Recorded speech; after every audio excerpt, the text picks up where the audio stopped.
बार जो उत्तर प्रदेश के जो चुनाव हैं जिसकी संभावना हम लगा रहे हैं कि फरवरी और मार्च 2027 के अंदर होंगे, वो पहले हो सकते हैं, प्रीपोन किए जा सकते हैं चुनाव। और ये चुनाव जो हैं करीब करीब 2026 अंत के अंदर में कभी भी संभावित हो सकते हैं, क्योंकि अर्ध कुंभ लग रहा है 2027 के अंदर में। और इस समय पर राजनीतिक गलियारों के अंदर में यही खबर है कि जिस तरीके का हमने माघ मेले के अंदर में एक टसल देखा था और हिंदुत्व की जो राजनीति हमने वहाँ पर प्रभावी होते हुए देखी थी और दो धड़ों के अंदर में हिंदू जो है वो विभाजित होते हुए देखा, तो कहीं ना कहीं सरकार को ये लगता है कि ऐसी कोई स्थिति अर्धकुंभ के दौरान पे पैदा ना हो, इससे ज़्यादा बेहतर है। और साथ ही साथ जो सरकारी जो तामझाम है उसका जो पूरा का पूरा नियंत्रण रहेगा वो कुंभ के अंदर में रहेगा, तो एक तरफ चुनाव और एक तरफ कुंभ दोनों को संभाल पाना हो सकता है कि शायद पॉसिबल ना हो।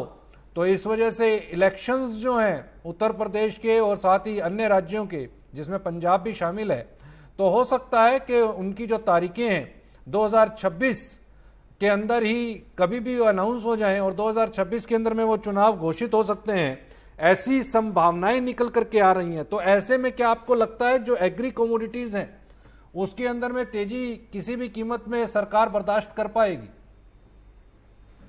कोई भी कमोडिटीज की तेजी मंदी उसके डिमांड सप्लाई से मोस्टली ड्रिवन होती है।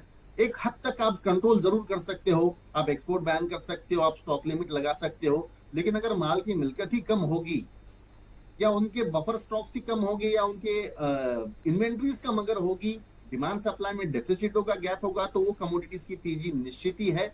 और जहां पर सप्लाई बहुत ज्यादा है तो वहां पर आप कितना भी बूस्टिंग इंजेक्शन लगाओ, लेकिन वहां पर जो मंदी आनी है वो आकर ही रहेगी। लेकिन सोमानी साहब आपका देखिए ना, दालों, तो देखिए जीरा चने। देख लीजिए और धनिया देख लीजिए।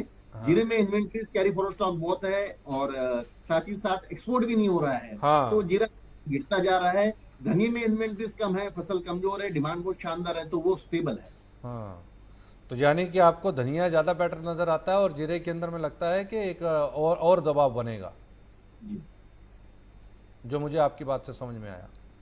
जी बिल्कुल बिल्कुल। जी।